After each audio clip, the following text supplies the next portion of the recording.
us tonight, and I'm excited to have the opportunity to do this talk. I have some PowerPoints that I was going to share, so we'll see how successful I am at that. Um, can everybody see those? Oh, this is weird. I'm like in them. If you can't, just go ahead and throw something in the chat or let us know. But otherwise, we'll just kind of get into this discussion. So I guess big picture here, these are lectures and things that I have done in the past a number of times, and my motivation for these has always been that whenever I am in the clinic working as a physical therapist, I end up talking to patients about similar things each time they come in. And these are topics that I wish I could get out to a bigger part of the community all at once instead of just one patient at a time. And doing it these presentations through local libraries, YMCA's, fitness clubs, and things. I've been able to do that more and more, which has been really exciting.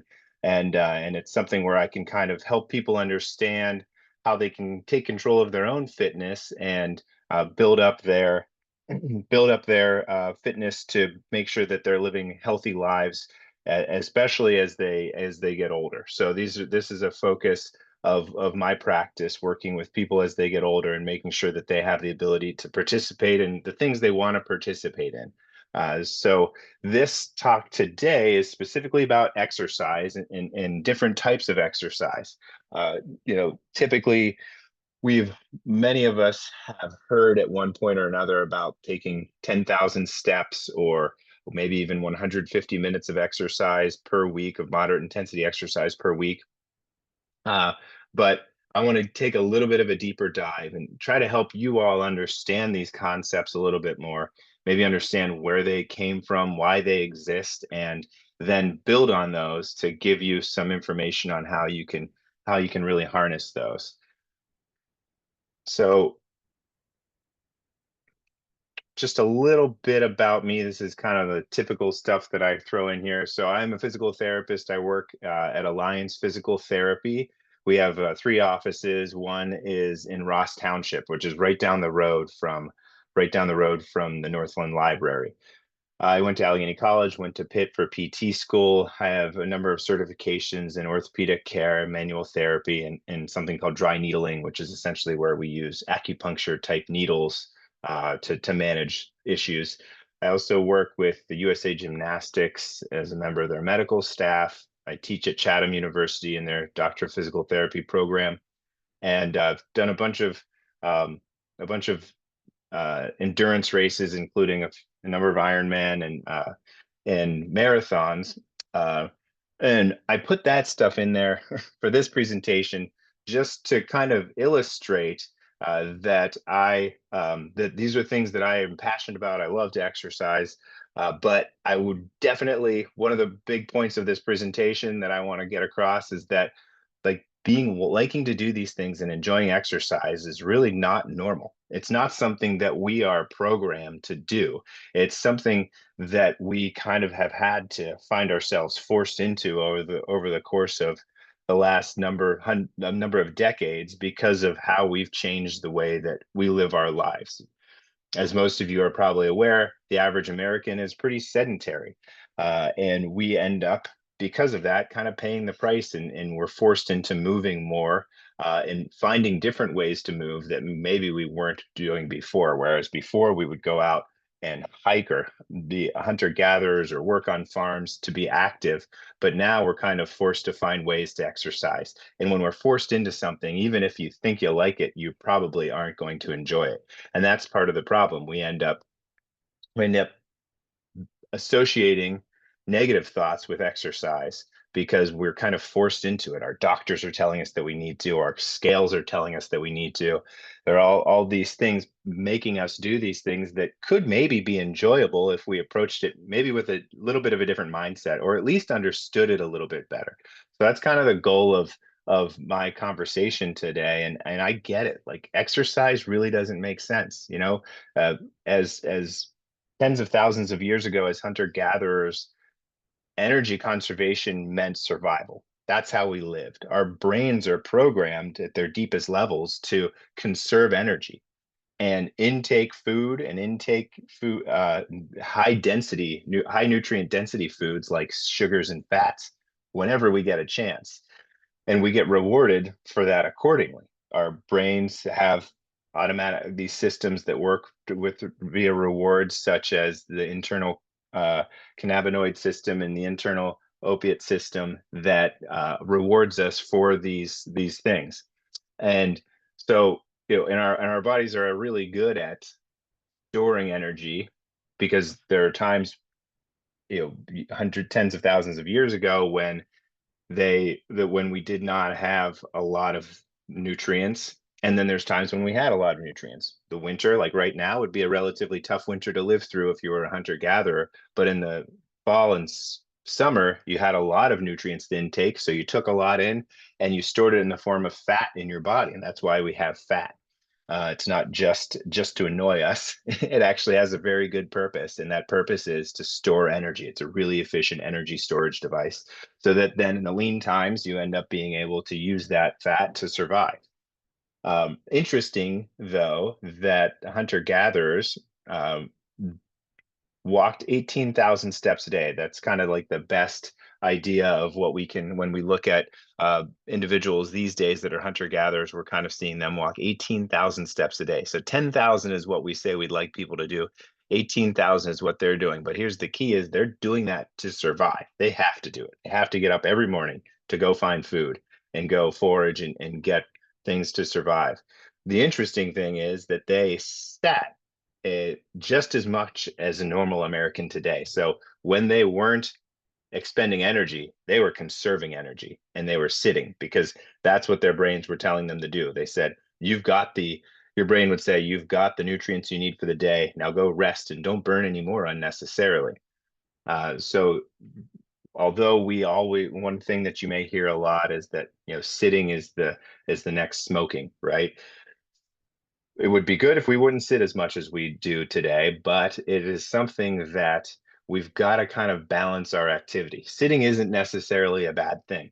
It's when we do too much of it and nothing else. That's when we get into trouble. The other thing that's worth noting here with these individuals that were hunter gatherers is they also weren't like plopping into a big plush couch and just melting into it at night, right? Like even when they sat, they were still sitting up and using some muscles. So that's something to kind of make note of. Now you may think, like, as I go through this and say, I get it, exercise doesn't make sense. It's something that we're evolved not to want to do. So maybe we don't need to exercise. And no, that's not right, of course. That would be too easy. The problem is that we've ended up developing these kind of mismatched diseases. So if you go back in time and look at the primary cause of death in the early 1900s versus today, in 1900, the cause of death was pneumonia, tuberculosis, diarrhea, and enterosis, and diphtheria. That all those four combined were held accountable for 1/3 of all deaths at that time across the entire population. In 2015, heart disease and cancer absolutely take the lion's share. The next one down is uh, chronic COPD, or lung disease, and that is approximately 1/4 the amount of deaths can be attributed to that as heart disease or cancer, standing on their own. So heart disease and cancer are the primary causes of death. So what's the difference there? When you look at the causes of death in the early 1900s, it was really all acute diseases, acute conditions that would come on you fast and kill you quickly, because we didn't know how to properly manage them.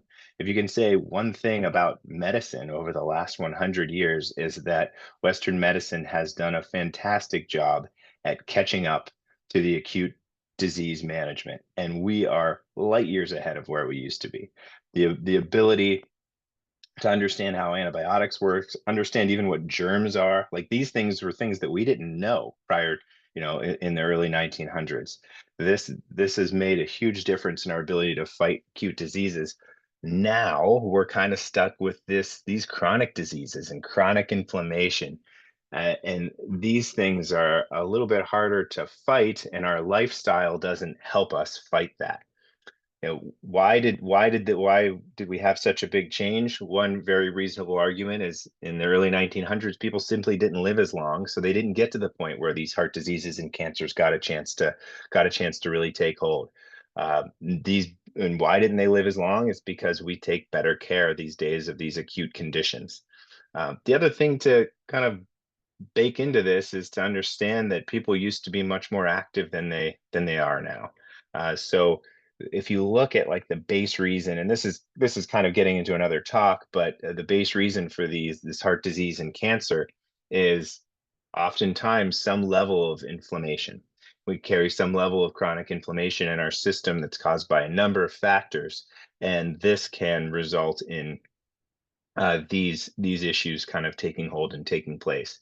So the reason that we exercise, the reason that we do these things is to minimize the risk of these chronic diseases. These chronic diseases can be battled very, very successfully with regular exercise. The thing is, like I said, you end up not enjoying exercise, especially because people tell you you've got to do it. So something that is really big is, people will often ask me and say like, well, what's the best type of exercise? Like, what should I do? Tell me what I should do so that I can, get the most out of my time, because I only have so much of it and I don't want to waste it doing something that's not efficient. And my answer is, it doesn't matter really. If you understand like these basic concepts that we'll go through today, then just find something that you connect with, find something that you enjoy. And at least for me, oftentimes understanding something and understanding the why behind something helps me connect with it. And that's what I hope to give you a little bit of today, is to just give you an understanding of the why, like why you would do one exercise and another one. But if you've done those two, maybe not that third one, because they're overlapping and somewhat redundant in one way or another.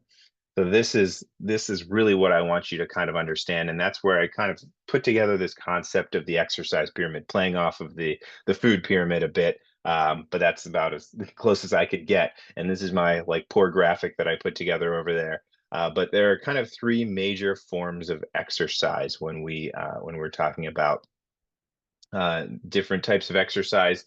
The first one is our aerobic exercise, or cardiovascular training is what most people know it as. And as far as like a fuel goes, it mostly uses oxygen, and it's going to benefit your heart and lungs. The next one is anaerobic, which is strength training. And anaerobic means without oxygen, and that's mostly using glucose or sugar as its fuel. The benefits here include a lot of benefit to your muscles and to your bones. And in a lot of ways, we've found that this is kind of the fountain of youth for muscles and bones.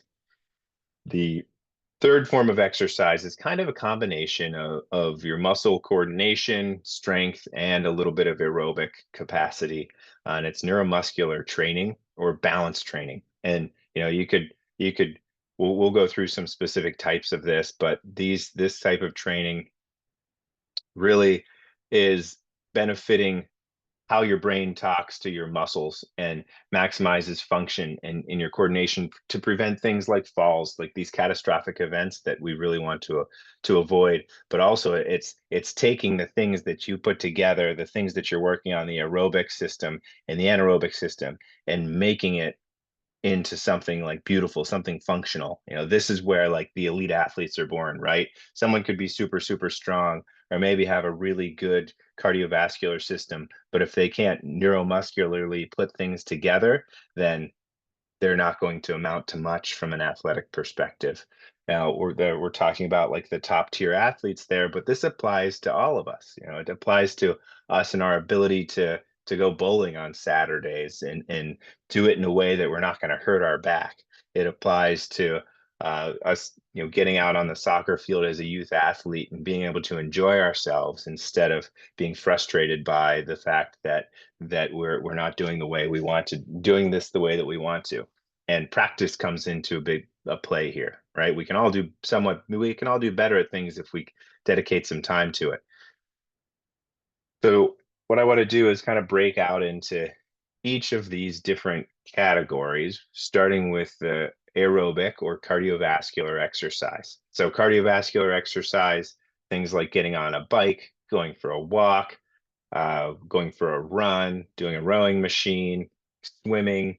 These are all great forms of cardiovascular exercise. Essentially, these are things that get you out of breath.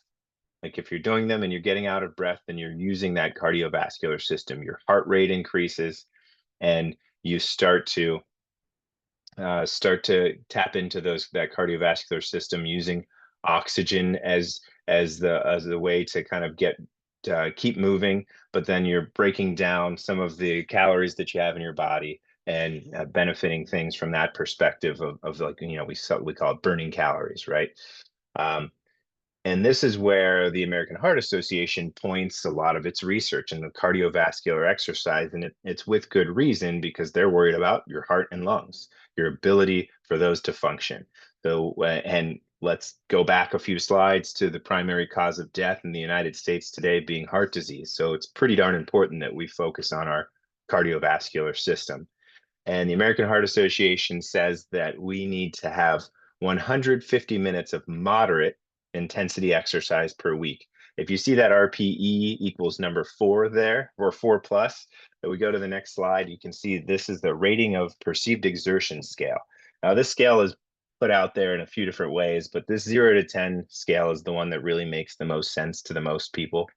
And this has really nice descriptors of what each level is. So very light activity is a 1.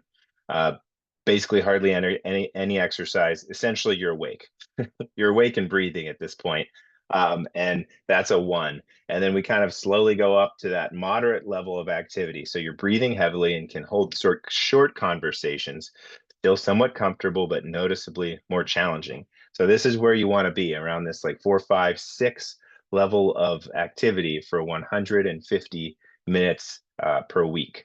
So this doesn't all have to happen at one time, right? It doesn't have to be, but it also doesn't all have to happen at certain intervals. So you can do 30 minutes at a time, which is the easiest way to do it. That's 30 minutes, 5 days a week, and then you're good to go. You could do 21 minutes a day is what it kind of breaks out to. And like, think about that. I mean, with all the stuff we waste time doing in our lives, um, could we waste 21 minutes doing some sort of cardiovascular exercise at a moderate level? It's easy to say yes, but it's a lot harder to make it happen.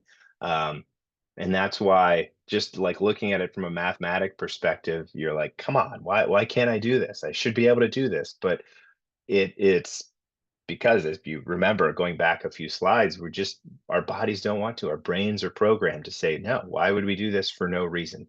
So that's why you need some other level of reward for doing this. And you need some other reason to do it, some carrot to hold yourself accountable. And we can talk about like rewards versus punishments for exercise. And it really doesn't matter which one you use as long as it makes you exercise. So if it's a carrot, it's some goal that you have in mind that you want to achieve. You want to do something with your kids or something with your parents, something that you want to kind of work up towards. That's great. Or if it's a stick, it's some punishment that you put upon yourself. That might work for you too. We all are motivated in different ways. Uh, Now, the neat thing about exercise, though, is like just like I talked about earlier with food influencing our internal reward systems. Exercise does too. There's something many of you have probably heard of, like the runner's high, right? So when you're out running and you're kind of enjoying it and your body's rewarding you for it, you feel good when you're done. You feel like you've achieved something, and there's this like extra sense of kind of euphoria there. These systems all work on the same exact mechanism of our body exerts these opiates within our system, and it helps us feel better, which is where drug use has come from, because it essentially takes advantage of these systems and takes it from an external source, these opiates, and puts it in our system, and it floods our system with this euphoric feeling, right? So this is where all of this has come from. But we have these systems for a very good reason, to reward us for doing things that we should be doing to survive, because survival is key, right? Survival and reproduction. That's like at the basis level, that's the point of what we're doing here. But I hope we can find a little bit more out of our lives than just that. Um, so this is a wild thing, though, and it's unfortunate. And this has kind of changed a lot of the way that I look at my patients when they come in, to give myself a little bit of a better understanding of them. So level one is, hey, listen, like, our brains are not programmed to want to exercise. Good. All right, we know that. Level two is, we have this internal reward system that works when we exercise, but it only works really well if we're regularly exercising. If we're not regularly exercising, it doesn't work as well. So if someone isn't exercising on a regular basis, then they're not getting rewarded as much for exercising. And it's crazy. So that's where these like downhill spirals can happen so easily with exercise. You're doing well, you're doing great, you miss it a little bit, you try to get back to it, but it just didn't give me the same like sense of reward at the end, and then you just start to spiral downhill. And those systems are also less efficient if you're overweight. So if you're overweight and you're not exercising regularly, you have two things working against you from the perspective of actually getting like rewarded for what you're doing. And that's tough. It really is. So that's where you've got to find some external motivation, some way to connect with your exercise, and some way to really try to get yourself to enjoy it, and not just look at it as a form of punishment. So this cardiovascular type of exercise needs to happen. Like I said, 3 to 6 days a week is probably the best way to do it. Um, from a heart and lung perspective, you could do it all at once, but from an orthopedic perspective, that's probably not the best thing, to do it all at once, because you're overloading all of your tissues all at once, and you might end up with some sort of overuse injury. So then you would have to come see me, and you probably don't want to do that. Uh, so breaking it up a little bit, 3 to 6 times a week is a really good way, a healthy way of doing it. And you can also, have some variety with how you're doing it. It doesn't all have to be running. It all doesn't have to be walking. And I would encourage you to have some variety, because one, that makes it interesting, and two, that stresses different tissues in different ways. And remember, cardiovascular training is a repetitive movement. So you're doing things over and over and over again. If you're doing it over and over and over again through the same tissues, then there could be some breakdown of the tissue health, and that wouldn't be a good thing. So we want to make sure, one, it's comfortable, and two, you can kind of be variable with this stuff. Now, if there is like a form of exercise cardiovascularly that you love, you connect to, you enjoy it, then the biggest thing to remember is, if you're increasing the amount of it that you're doing, you should do it on a slow, graded scale. So with running, usually the rule of thumb is to say 10% per week increase in overall mileage. So you could kind of look at it from that perspective. If you love going for walks, then maybe increase it only by 10% per week, and you'll be just fine. Talked about that scale a little bit already, and then moving on to aerobic or strength exercise. So this one, your primary fuel is the sugar in your blood. So you're not usually getting out of breath, but you are exhausting your muscle groups. And this is pretty cool stuff. I mean, in a lot of ways, it's the fountain of youth for muscles and bones. So our muscles and bones are live tissues. They're constantly regenerating. When you stress them more, they regenerate more, and they regenerate faster. So whenever if anybody's ever heard of or been talked to about like low bone mineral density, with like osteoporosis or osteopenia, which is the precursor to it, uh, you may have been told that you need to exercise. You need to do weight-bearing exercise. And the reason for that is because when you stress those bones, even with something like osteoporosis, we can actually rebuild those bones. We can rebuild them stronger. It's amazing. 10 years ago, we didn't think we could do this, and now we've shown that we could do it. But the issue with it is that you've got to stress it enough. And unfortunately, just walking on a flat surface isn't enough stress to cause that rebuilding effect in your bones. We've got to exercise with heavy weight. And as we get older, this is even harder. You know, I talk to some of my older individuals that I work with, and a lot of them are kind of afraid of the weight room. They don't want to go in there. They just want to go in, do their cardiovascular exercise, and get out. So I try to encourage them to find a way to enjoy it, find a way to get into it, because this is where you can really make yourself more youthful. You can strengthen your bones and regenerate that tissue so your bones look like younger bones. They do, and your muscles look like younger muscles just by breaking them down and letting your system rebuild them. So doing some weight bearing exercises are great, but you've got to kind of put stress through those tissues in a little bit of a heavier way. You've got to create some level of fatigue in the tissues. So just going to the gym and grabbing a 5 pound weight and doing, 30, 40 bicep curls while you're talking to your friend about what you're going to do this weekend isn't going to do it. That's not strength training. That's just moving a weight around. You've got to intentionally create fatigue, break it up into reps, certain number of repetitions over a certain number of sets. So traditionally, it's always, a lot of people will give you like 3 sets of 10, 3 sets of 15. That's a good place to start. If you're lower on the number of repetitions, so if you're like 8 to 10, 6 to 10, really, then you're probably focusing more on strength gains. If you're higher, like 15 to 20, you're probably focusing more on endurance gains. So these two, then you can kind of focus your work a little bit more from there and say, okay, well, I am thinking about training for a half marathon coming up. So I don't want to completely give up my strength training, because I saw this talk from Northland Library, and this guy was talking about how it was important. It seemed to make a little bit of sense. And so I want to focus on making sure that I'm keeping up with that, but I want to continue to focus on endurance. So maybe I'll do more endurance based stuff, 15 to 20 repetitions, but still do like 3 sets in that case. By the end, though, you need to be tired. You need to be fatigued. That muscle needs to be exhausted. If you're focusing on strength, that's got to be even more aggressive. You've got to be tiring yourself out by like 8 repetitions. Just like the cardiovascular training, though, I would caution you not to do too much too fast, especially in this case when you're starting to load heavy weight on, because that's just a good way to injure yourself.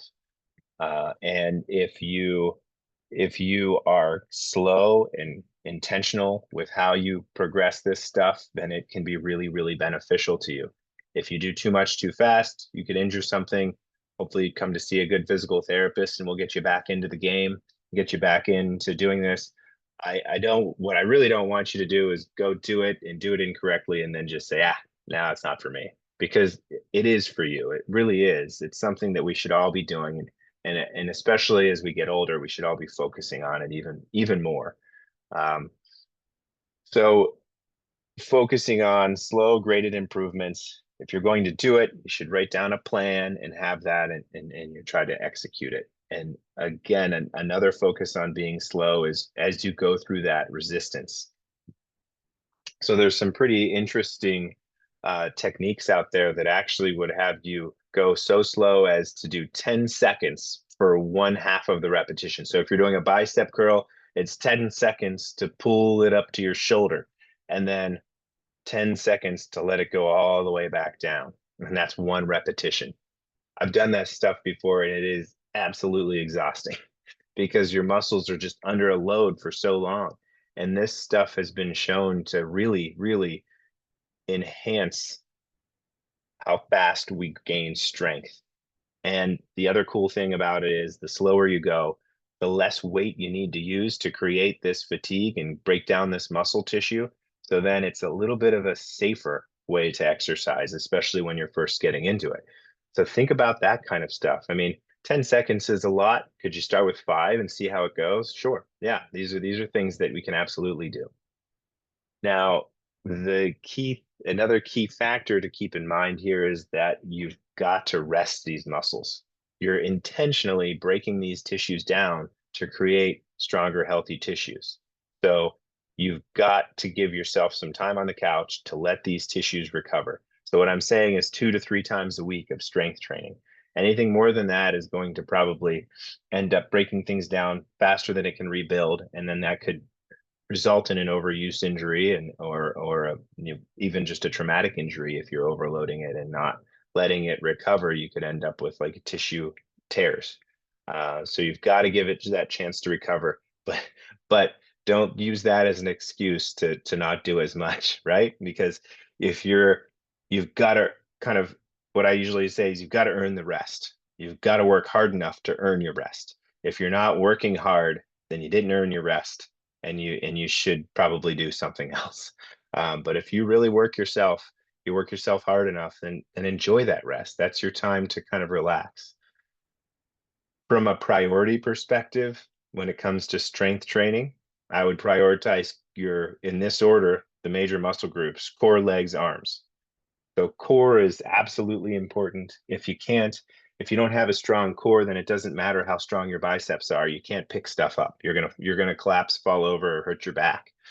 So you've got to start with your core strength, because let's be realistic. This is another talk that I do a lot on low back pain, and 98% of our population is going to have severe low back pain at some point in our lives. So why is that? We can get it. I could jump on another soapbox about that, but essentially a key factor in management of decreasing risk for low back pain is making sure your core is strong. Now, when I say core strength, everybody automatically thinks like, six pack abs, right? But you've got to remember your core is wraps all around your body. It's your abdominals, it's the side of your body, it's your low back musculature, it's even your butt musculature. Kind of it works within your core, because it creates, when you have a strong core, you have a stable base from which you can operate, you can move, you can reach, you can jump, you can do all these kinds of things. And it all has to come from a good, strong, stable core. So you've got to focus on working that first and most, really. Then secondary in importance would be your legs, because that's what we're using most often. You know, if you were looking to be a bodybuilder, you'd probably flip this and put the arms before the legs, but that's not very functional. Now, just having good arm strength, unless you're a bodybuilder, a boxer, or a wrestler, how often do we really use a ton of upper body strength? Our muscles in our legs are stronger than the muscles in our arms. They're stronger for a reason. Stronger because we need them more. We need to use them more often. And so we need to focus on strengthening our legs first. And there's a number of different ways to do this. If you're going to a gym, they have a lot of exercise equipment there. They also have a lot of classes and different opportunities to work on muscle strength.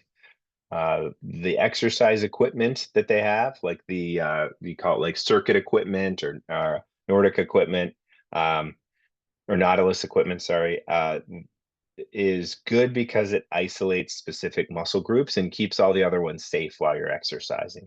It's really helpful in physical therapy when we're trying to rehabilitate someone from a specific injury, and we can just isolate that muscle group.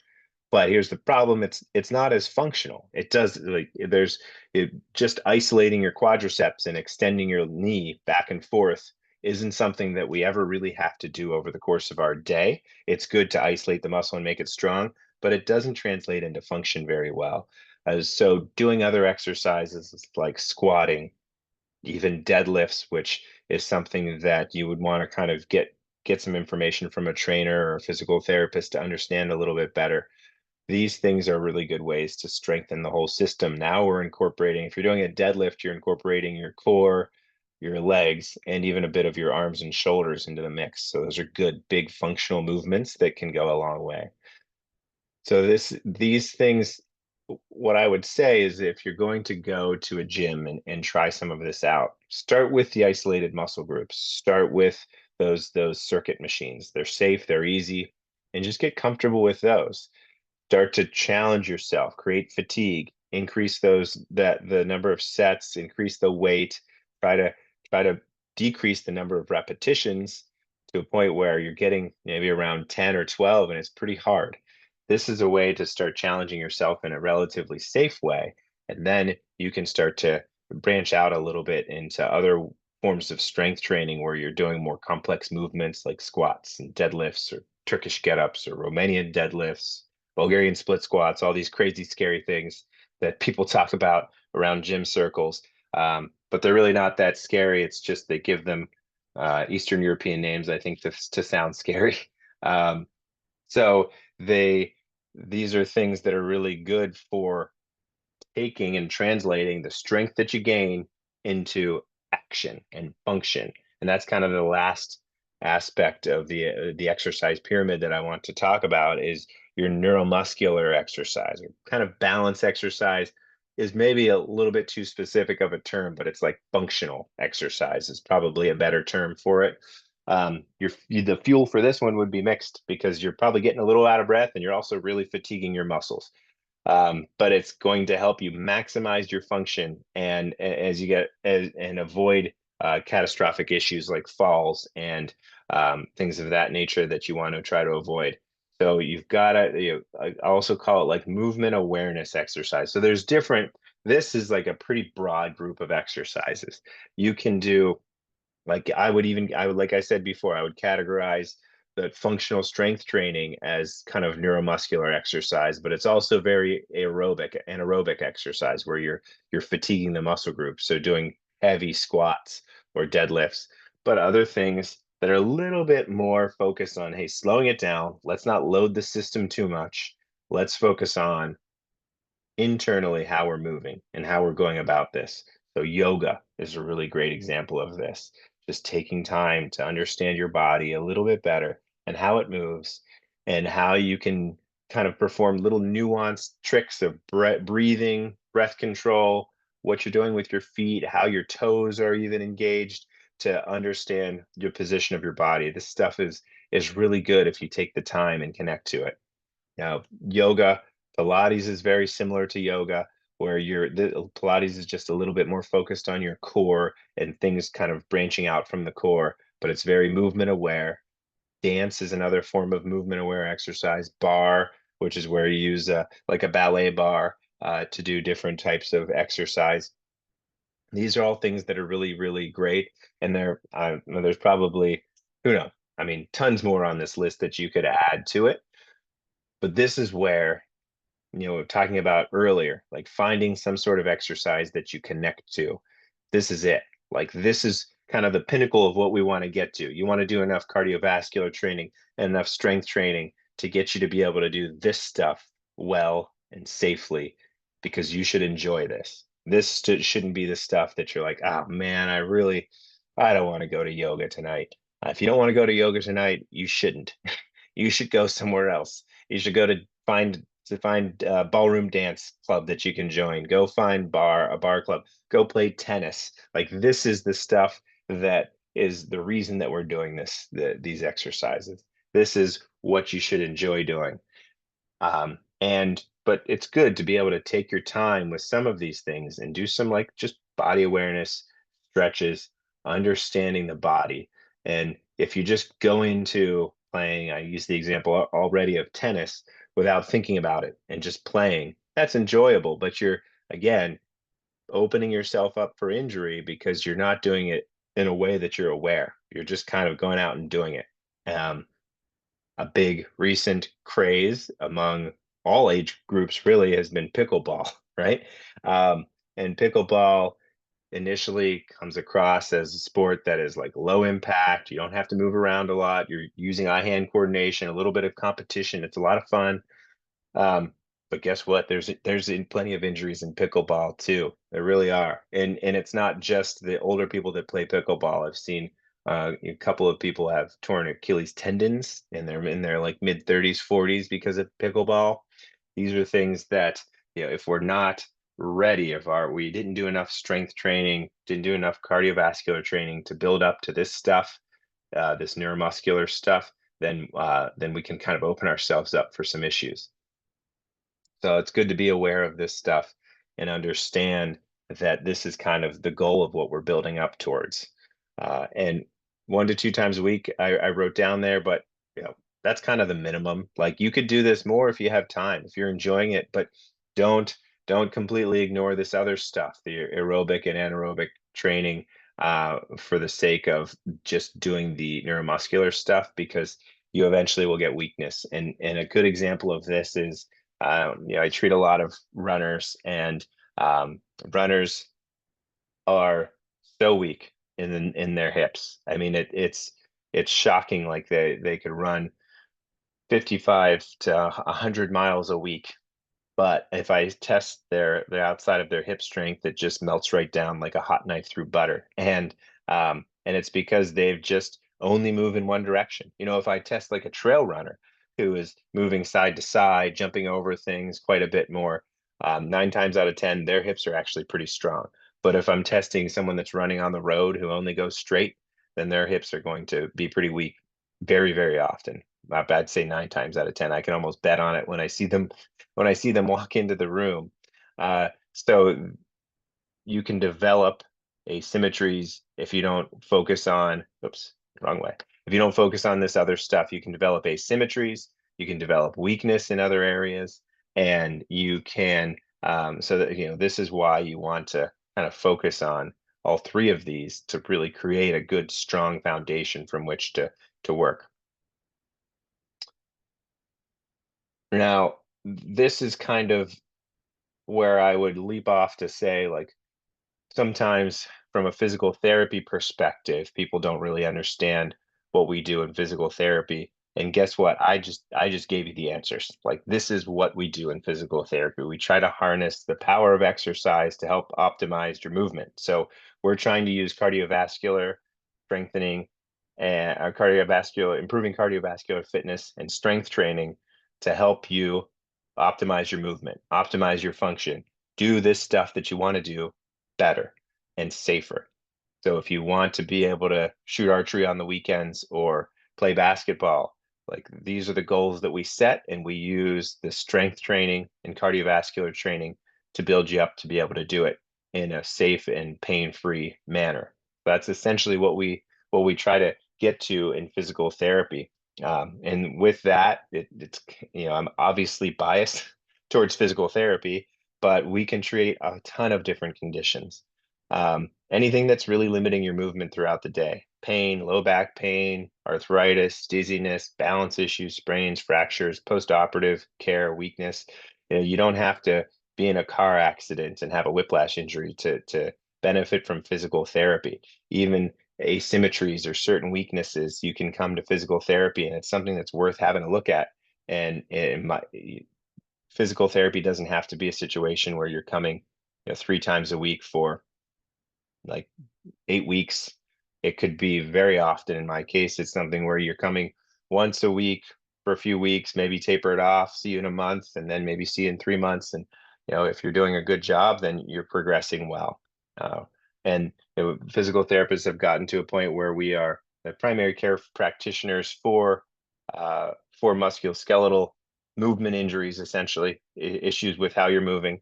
So you don't need a referral to come to physical therapy at this point, unless you're coming with auto insurance or workers' comp insurance.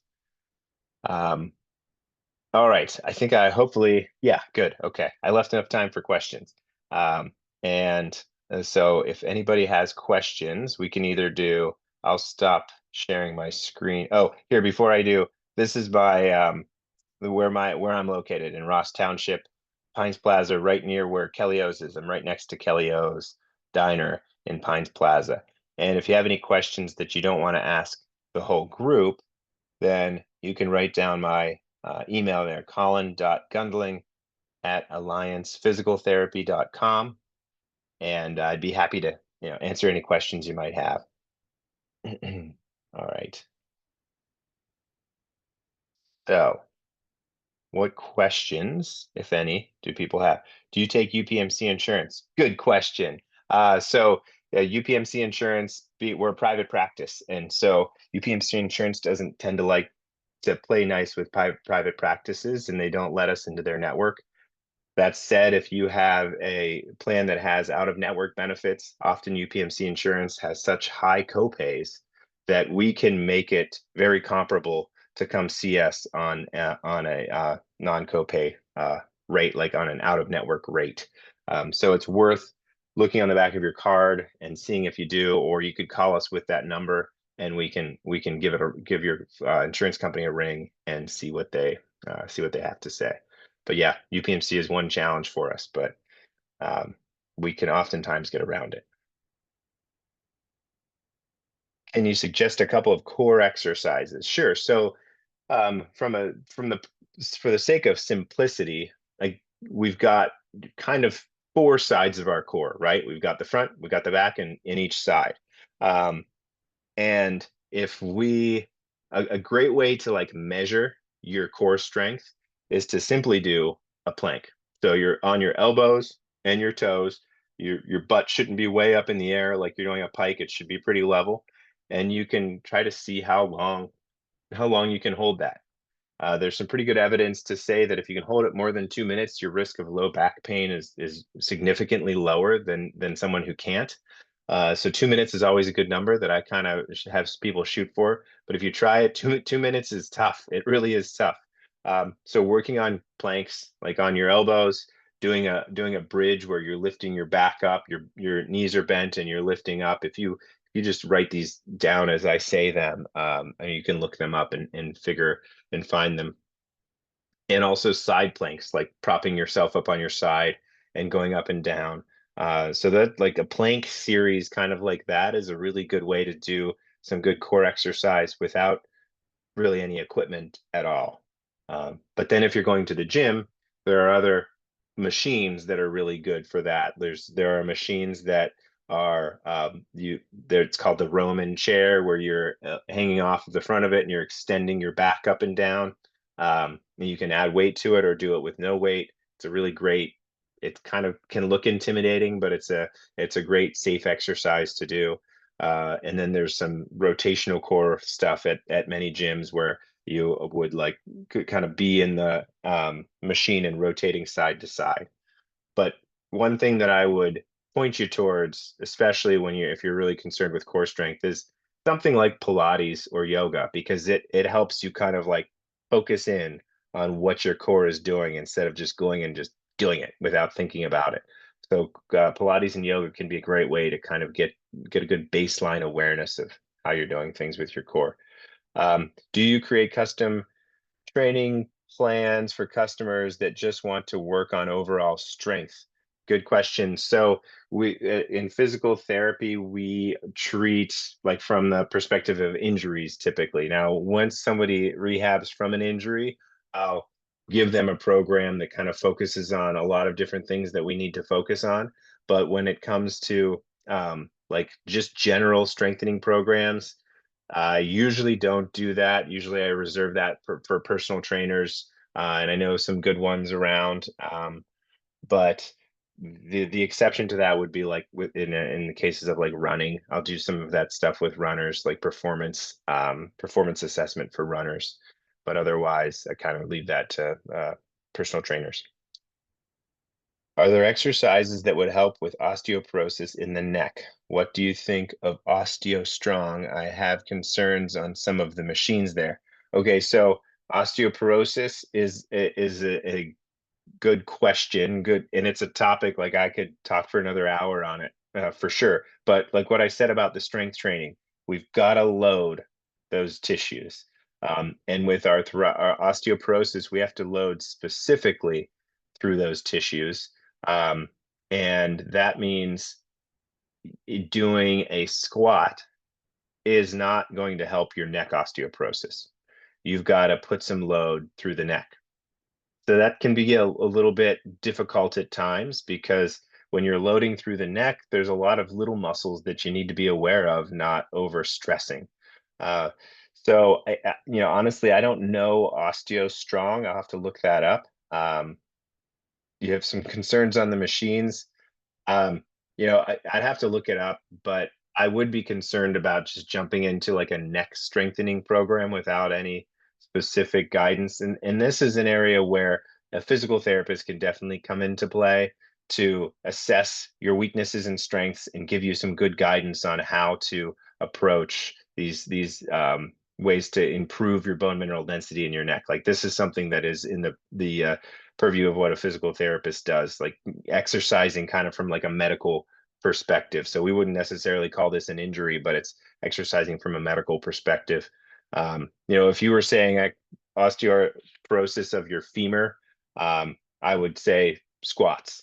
And like as long as you progress that slowly, it's pretty safe. But with the neck, it's a little bit part are a little bit concerning.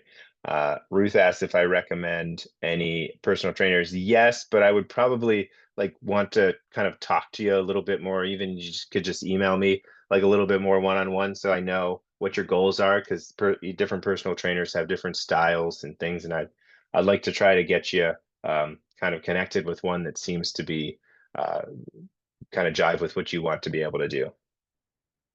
Um, Are there exercises that help with posture problems? Ooh, I love posture. So this is a kind of a can of worms. And so it's really interesting. So posture is an issue, but so if people have neck pain and we give them exercises where we work only on posture, there's studies that show that their neck pain actually gets worse when we do it. Um, so it's kind of crazy, but the kind of thought there is like what's happening there is that we are kind of focusing on the wrong things. So if you think about like some of the stuff that I said today, strength training is really important. If we just focus on strength of the right muscle groups, posture should come with it. But if we give you all these different things to kind of make you focus and over focus on your posture all the time throughout your day, they've got apps now. They have accelerometers that go on your shoulders. They have straps and things that you can wear on your around your upper body. Then we're kind of forcing you to get into these positions before your tissues are ready to be able to hold yourself there. So you don't have the proper tissue endurance, the muscle endurance. Your joints aren't ready to take that stress at that point for that amount of time. And then we end up irritating things more. So long-winded answer to say, yes, we do have exercises to help with posture problems, but they're usually exercises that are strengthening. Like we've got to lay down the strength first, and then we can end up focusing on like oftentimes at that point the strength will lead to better posture without over focusing on it. So that's something that we would approach it with. Someone asked what my email is. I'll throw it up here. Uh, Make sure I spelled it right. Okay. Oh yeah, there. Oh, thanks, Katie. Um, All right. What other questions do we have? These are good questions. I like questions.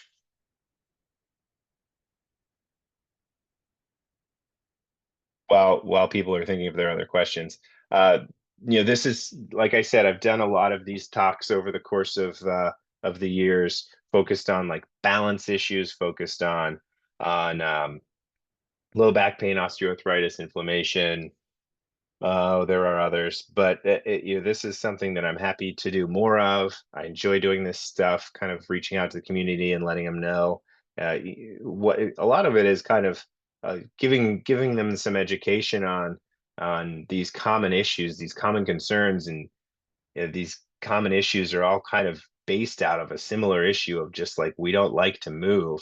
And I get it. I know I understand that we don't like to, but hopefully we can find a way to connect to it a little bit better and how physical therapy, physical fitness can help you through that journey a little bit. So I appreciate everybody's time. And and again, my email's up there. So feel free to shoot me a message if you have any questions or if you even have any suggestions on other topics to talk about. I'd be happy to see if I know anything about them and and chat about it a little bit. All right. Well, thank you so much, Colin. And thank you everyone for joining us.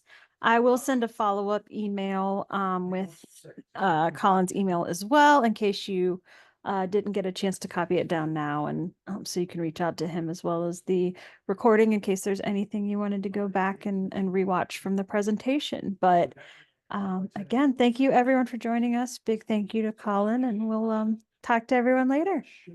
Have a good All night. right. Thank you. You too.